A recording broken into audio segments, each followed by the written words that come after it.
Programa A Bíblia Viva, Cafarnaum. Localizada no extremo norte do Mar da Galileia, Cafarnaum se tornou a base de operações de Jesus de Nazaré, Yeshua HaMashiach, o Messias prometido ao povo de Israel.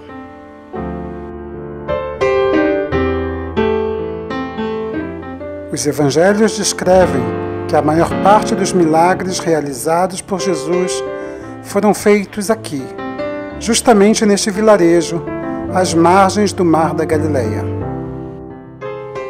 Hoje, nós vamos conhecer um pouco mais sobre este local muito interessante, esta cidade bíblica do primeiro século, onde Jesus e os discípulos viviam. Cafarnaum, que era uma cidade de pescadores, foi talvez o cenário mais importante do ministério de Yeshua. Siga-me pelas páginas da Bíblia, pelas ruínas de Cafarnaum. A maior parte das ruínas de Cafarnaum hoje estão debaixo do terreno da Custódia da Terra Santa, uma organização administrada pela Igreja Católica Romana. Porém, o visitante pode ver aqui os indícios de uma cidade bíblica incrível, bem como esta igreja octagonal e as ruínas das casas do antigo vilarejo de Cafarnaum. Aqui você também poderá conhecer a Sinagoga de Cafarnaum, que foi construída sobre as ruínas da sinagoga antiga do primeiro século. Cafarnaum é uma verdadeira preciosidade arqueológica, histórica e espiritual. Jesus, porém, ouvindo que João estava preso, voltou para a Galileia e, deixando Nazaré, foi habitar em Cafarnaum, cidade marítima, nos confins de Zebulon e Naftali, para que se cumprisse o que foi dito pelo profeta Isaías, que diz: a terra de Zebulon e a terra de Naftali, junto ao caminho do mar, além do Jordão, a Galileia das nações. O povo que estava assentado em trevas viu uma grande luz. Aos que estavam assentados na região e sombra da morte, a luz raiou. Desde então começou Jesus a pregar e a dizer: arrependei-vos, porque é chegado o reino dos céus. Mateus 4, 12 a 17. Eu estou aqui bem em frente à sinagoga de Cafarnaum.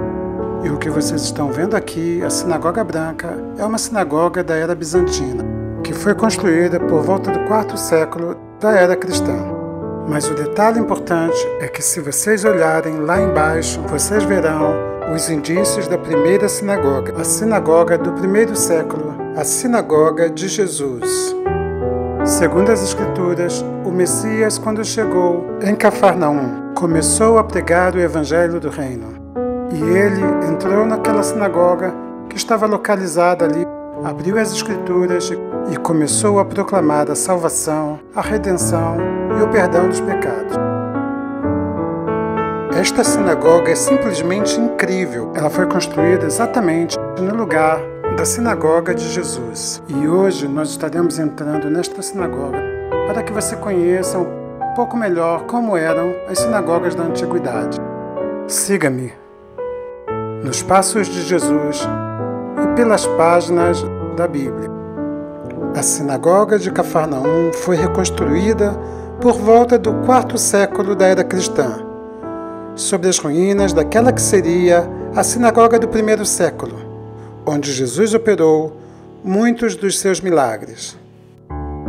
As sinagogas na antiguidade não eram edifícios somente de cunho religioso, mas principalmente eram de cunho comunitário, onde a leitura da lei era feita somente nos sábados, e durante a semana o prédio servia como parlamento da comunidade local. Servia também como escola e outras atividades importantes para a sociedade judaica daquele período. Foi aqui, sobre essas ruínas, que Jesus proclamou a salvação.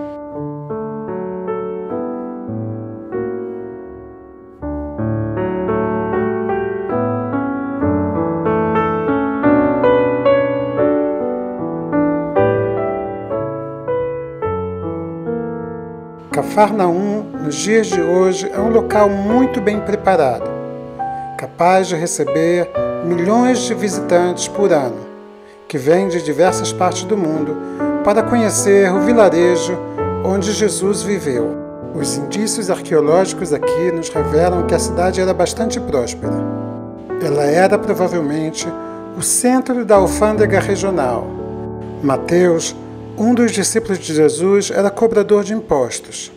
E este relato nos revela que a cidade estava num cruzamento entre a região de Israel e a região da Síria. Isso nos explica então a prosperidade deste vilarejo, que podem ser vistas nessas peças arquitetônicas que eram muito caras para serem produzidas. Em Cafarnaum foram encontradas centenas ou talvez milhares de artefatos como esses. Decorações de colunas, pilares, capitéis e alguns artefatos de extrema importância histórica. Talvez o mais importante deles é a coluna que o filho de João edificou em homenagem ao seu pai, discípulo de Jesus. Além disso, foi encontrada em Cafarnaum esta réplica do templo, onde pode-se ver os detalhes das colunas do templo, o telhado e embaixo esses círculos que representam a presença divina. O ponto alto de Cafarnaum não é a sinagoga, nem a coluna de João e nem mesmo esta igreja octagonal que pode ser vista aqui, mas aquilo que foi encontrado debaixo dela. Bem debaixo dela podemos ver o mapa da cidade e ao lado dele as ruínas de uma igreja octagonal do século IV, uma igreja bizantina. Após escavações no local, foi descoberto debaixo desta igreja octagonal bizantina uma grande surpresa, uma casa do primeiro século, cujas paredes de pedra arredondada podem ser vistas aqui. Esta casa seria nada menos do que a casa da sogra de Pedro, onde Jesus operou muitos milagres. Agora, vejam junto comigo um pouco mais dos detalhes deste tesouro arqueológico, histórico e espiritual. As ruínas de um passado distante. A casa onde Jesus fez muitos sinais e prodígios e onde pregou o Evangelho do Reino para perdão dos pecados e para a salvação. A minha esperança é que esta jornada por Cafarnaum tenha servido para mostrar um pouco mais sobre o fundo histórico, o cenário bíblico dos Evangelhos de Jesus. Nós vamos seguir adiante pelas páginas da Bíblia.